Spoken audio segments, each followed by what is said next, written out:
오늘 말씀은 채우기 위해서는 먼저 비워야 합니다 라는 제목입니다. 우리 한번 같이 볼까요? 채우기 위해서는 먼저 비워야 합니다. 채우기 위해서는 먼저 비워야 합니다.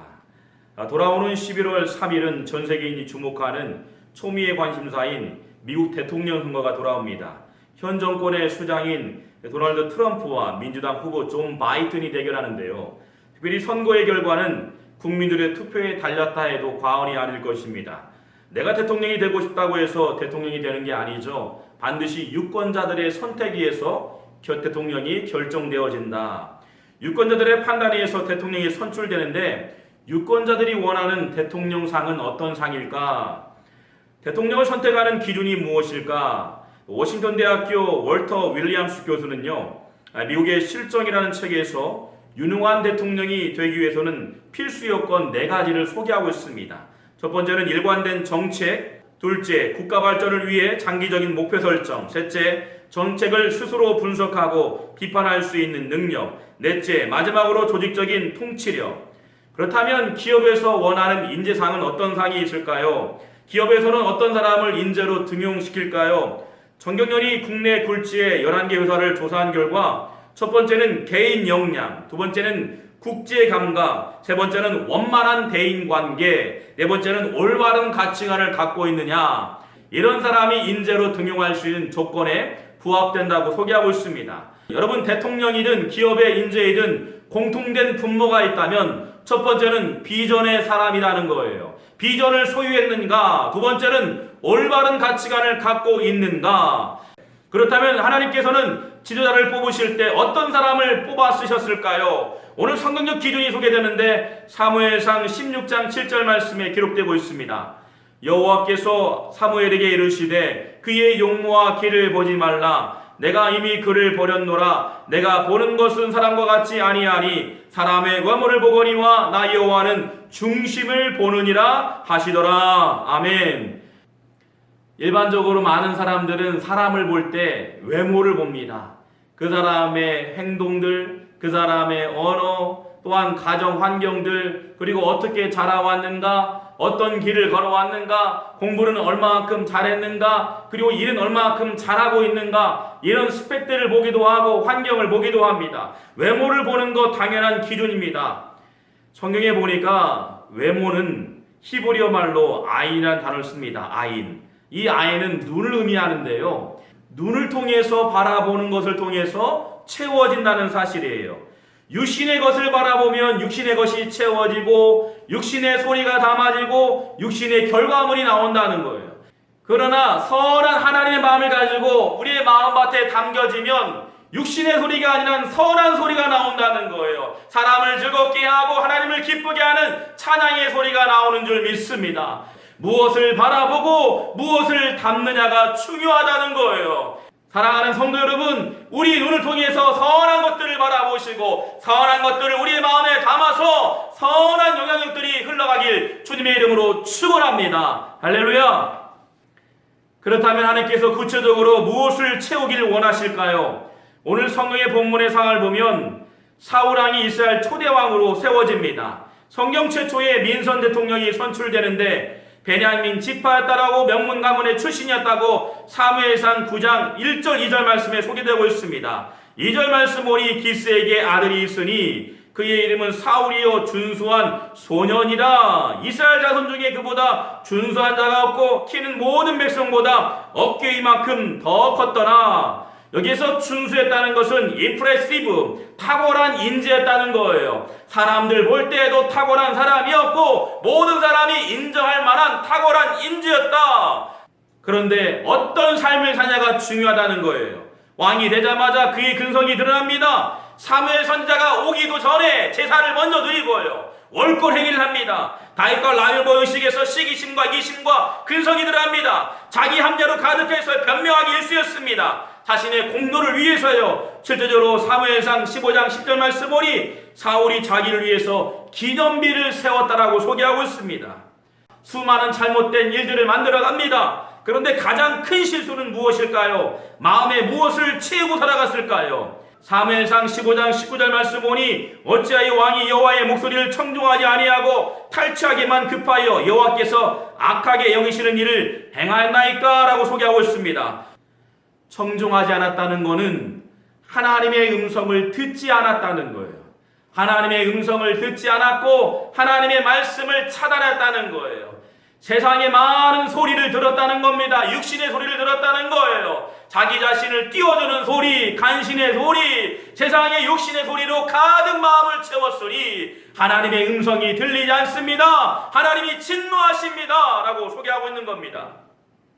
사무엘상 그래서 15장 23절 말씀 보면 이는 거역한 것은 점치는 죄와 같고 완고한 것은 사신 우상에게 절하는 죄와 같음이라. 왕이 여호와의 말씀을 버렸으므로 나와 있어요. 왕을 버렸다는 것은 하나님이 왕을 폐위시켰다. 하나님은 우리에게 하나님 아버지의 마음을 담기를 원하신다. 무엇을 담느냐가 중요한데 우리 마음에 하나님 아버지의 마음, 사랑의 마음, 은혜의 마음, 긍휼의 마음, 선한 마음을 담길 원하시는 것이 하나님의 아버지의 마음인 줄 믿습니다. 아브라함은 우상 장사였습니다.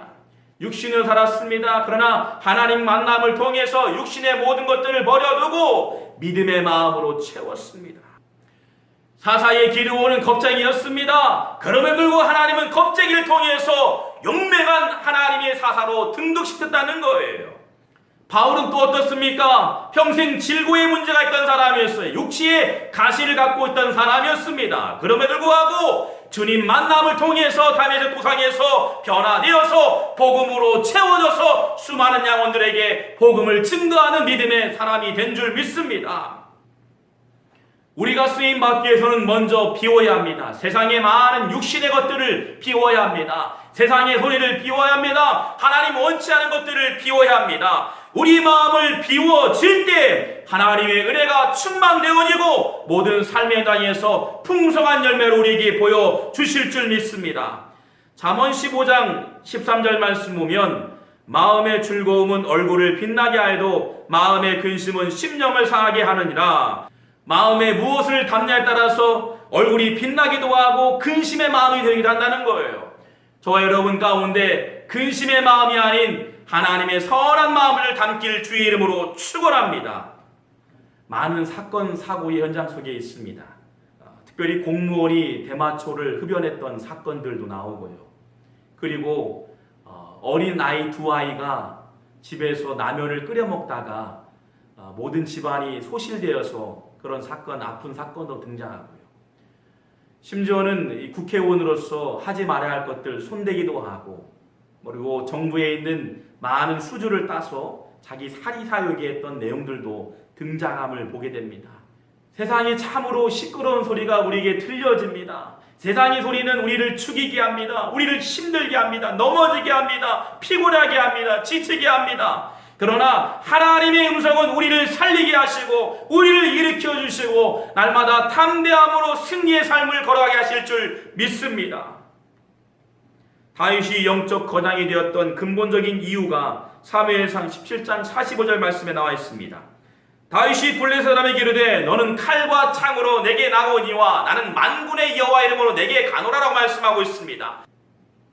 어린 다윗이 3m 되는 골리앗 앞에 나아갑니다. 그리고 결론적으로 이길 수 없는 전쟁을 승리의 길로 이끌었습니다. 그가 능력이 탁월하고 또한 스킬이 좋아서요, 재주가 많아서요 전쟁에 이겼을까요? 아니었습니다.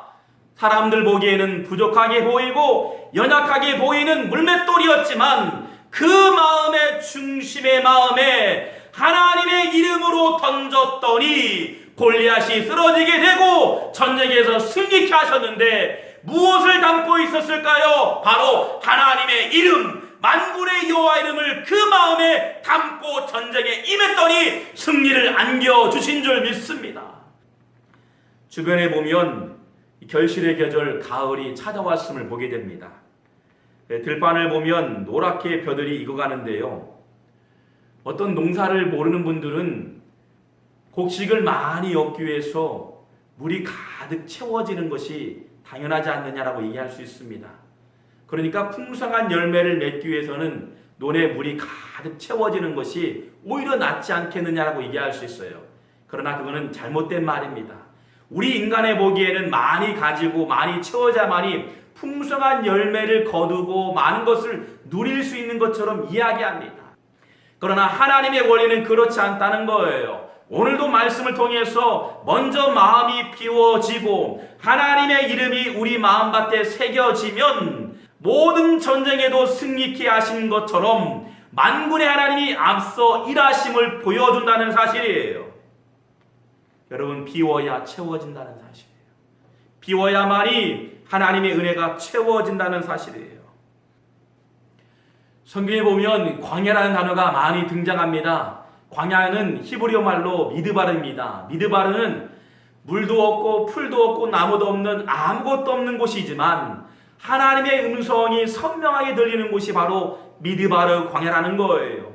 우리 인간의 보기에는 풍성하고 많은 것을 가져야만이 하나님을 붙들 수 있다라고 얘기하지만 그렇지 않다는 거예요. 하나님의 은혜가 우리에게 충만되어지면 놀라운 기적의 은혜를 우리에게 부여주신다는 거예요. 근본 코로나19 관계로 우리 마음이 답답하기도 하고 우리 마음을 상하기도 하고 수많은 사람들을 만날 수 없는 답답한 현실 속에 살아갑니다. 그러나 자세히 돌아보면 하나님의 음성을 선명하게 들을 수 있는 기회이기도 합니다. 세상에 많은 사람들이 답답하고 때로는 불편하게 느끼는 시간일지라도 이 시간을 통해서 하나님 만날 수 있는 기회가 되고 하나님 만남을 통해서 우리의 삶을 하나님께 점검할 수 있는 기회가 된다는 사실이라는 겁니다. 여러분, 비워야만이 채워진다는 거예요.